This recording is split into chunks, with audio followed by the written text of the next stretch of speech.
I think this will be the most important video to you because it is going to reset your mind to think about where you call your country. The Northeast Governors Forum, they had a meeting about the issues of insecurity in the northern part of the country and the possible solution to it. And they invited so many people, including the Sultan of Sokoto, who is one of the speakers. Now, Sultan of Sokoto made the most or the top secret you could even think. He said something that every Nigerian must be aware of. What did he say? He said that the issue of banditry is something that they can't stop. That if at all they will stop issue of banditry, that it is going to take decades. You know the meaning of decades. 1 decade is 10 years. 2 decades is 20 years. In other words, the issue of banditry, if at all is going to stop, is going to take from 20 years upward. In other words, you guys are going to be subjected to kidnapping, banditry perpetually. And if at all you people will escape from this banditry, it will take you people years, like 20, 30 years for you to escape. This is coming from one of the most respected religious leader in Nigeria, the Sultan of Sokoto. Now, take a look at this video, but don't judge him and don't blame him. He's just trying to say the truth because people who are saying the truth are rare. I think it's important for us to tell ourselves the home truth because we must tell ourselves the home truth. What we must do to challenge these bandits, because we all know the consequences of this banditry and insurgency on the morale and on our lives. Because it will take decades to get out of it, if at all we get out of it, because we all know the consequences and we know the problems. I don't think you get it. Watch the video again. No, watch this video again. I think it's important for us to tell ourselves the home truth because we must tell ourselves the home truth. What we must do to challenge these bandits, because we all know the consequences of this banditry and insurgency on the morale and on our lives. Because it will take decades to get out of it, if at all we get out of it, because we all know the consequences and we know the problems. Now, in his speech, the full speech that you're about to watch now, Sultan of Sokoto made another revelation. He said, I am on the internet now. There are so many things I can't talk on the internet space. If I am there, I'm supposed to tell him, right on, sir, speak on. Just make the full confession. Let us know who is sponsoring them, as if I don't know. In Katsina State last month, policemen arrested even House of Assembly members and so on and so forth. Can you now correlate it to see the reason why Sultan is telling you that the issue of banditry, this kidnapping that nobody is entering fan now, it is going to stay for decades. This is a serious something. Why some persons claim to be fighting for Nigeria, why some persons claiming that they will die for Nigeria, others are planning something in details that you people are going to pass through. I think it is time for everyone to start advising him or herself about this nation, Nigeria. Don't expect people to advise you on what to do, and don't expect it to hear it from me, because I'm advising myself too, to even know how to speak less, because I've discovered that so many Nigerians deserve to suffer, because no matter what you speak, no matter what you tell them, that one in their mind is what they want to do. Anyway, just take time and listen to this speech by the Sultan of Sokoto. Once more, senseless killings of innocent people yesterday.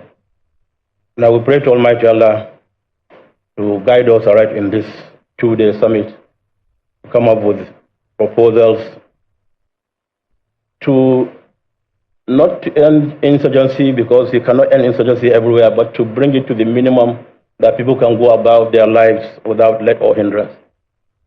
Distinguished Excellencies, I will not forget to recognize the former president who came all the way from Daura for this program. That shows his commitment and concern too, as a Northwesterner. And I think it's important for us to always pray for our leaders. Most people here and those listening, because I think this is televised, most people gathered are fairly very, very familiar with the causes as well as the consequences of the insecurity in this part of the country for the last 1 decade or so. reports after reports, conferences after conferences, consultations after consultations, and of course, recommendations after recommendations. Still, the problem persists. Why? It's time to ask the question, why are things still in the state they are today, despite the tons of money spent on procuring equipment for the services and also for the well-being of the personnel, and also what the governors have been doing to bring to an end this insecurity. We need to ask this question for us to discuss and move and know how to move forward. But without giving an answer to this question, we cannot go anywhere.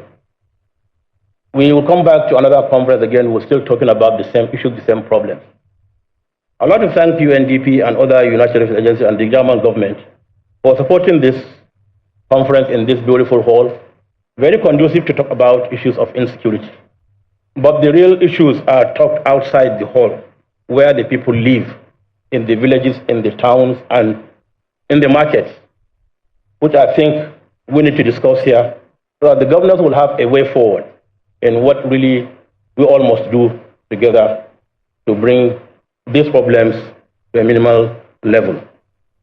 I would like to thank UNDP and other agencies, but I want to say, no matter how much support you give us, if we are not ready and willing to end these criminal activities, we can't succeed. We will be the ones to work for this and end these problems if we so desire.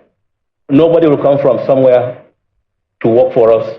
Nobody will come from the moon to solve these problems. We must solve our problems. So I'm very much pleased with this inaugural meeting of the Northwest Governors Forum to once more talk about. We have had a series of conferences in the last 10, 12 years on these issues. And the last one we had in 2022 was the most instructive, I think the best way forward. But unfortunately, we could not implement anything after elections 2023 came on. Now, a year after the elections, we have this program, program today in Kaduna to discuss about what we need to do. I think it's important for us to tell ourselves the home truth, because we must tell ourselves the home truth. What we must do to challenge these bandits, because we all know the consequences of this banditry and insurgency on the morale and on our lives. Because it will take decades to get out of it, if at all we get out of it, because we all know the consequences and we know the problems. I would like to come back home as we discuss, because this is an open forum. There are so many things you cannot say, because you are on TV, you are on live TV, and you're also in the internet. So maybe when we come down in close session, we discuss some of these issues.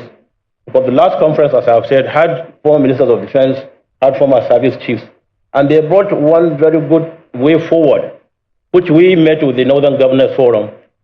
And in fact, let me just say, we have met with the Northern Governors Forum nothing less than 5 to 6 times on some of these issues.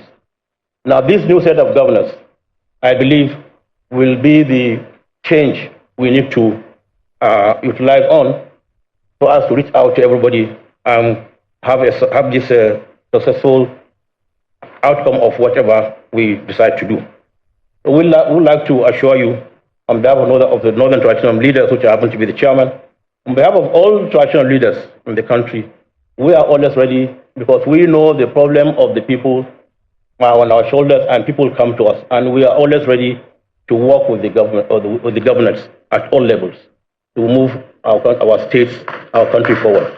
Be rest assured, we are willing, because our presence here alone shows that yes, we are here, and we are always willing, once we are called upon, or when we now call upon you, the governors, because we know your doors are always open to us. You have never stopped seeing us whenever we have issues to discuss with you. We will continue to work with you. We must continue to work with you, because we know that's the only way forward to save our region, to save our country from the numerous problems that we've been facing. I have a short listing. I will find a way of getting it across to the organizers of this program. Maybe when we come to at the closing session, We can discuss some of these issues as we listen to other comments from people so that we now move our region, the biggest region, the most populated region, the region where all the votes count to make somebody a president. So we know what Northwest is, and we know what Northwest is not. We know we are humble people. We know we reach out to everybody. We know we fear God Almighty. And God, in His infinite mercy, will bring to an end all the security challenges facing us, in particular in this region and in the country. I'd like to thank the VP for taking time, despite the loss, to be here. That shows his commitment for him to just come here and be with us, also to pray for you. And we assure you, you are part and parcel of us. We wish you all the very best. And may Allah subhanahu wa ta'ala continue to bless all our leaders. May He give them the strength to move our country forward. Wassalamu alaikum wa rahmatullahi wa barakatuh.